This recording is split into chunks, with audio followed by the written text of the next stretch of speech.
இங்கே பார்த்தீங்கன்னா நாகம் போகுது பாருங்கள், தெரியுதுங்களா? நாகம்.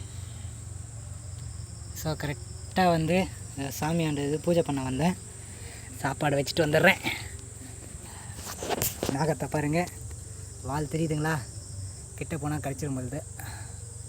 ஜூம் பண்ணி காட்டுறேன் பாருங்கள். பயந்துட்டுங்க திக்குன்னு பாருங்க. போதுங்களா? ஒரு இது எடுத்து போடுவோமா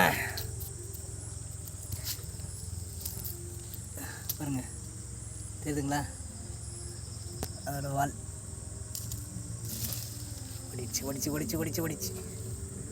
ஓடிடுச்சு. இன்னும் கொஞ்ச நேரம் நின்றுக்கலாம்.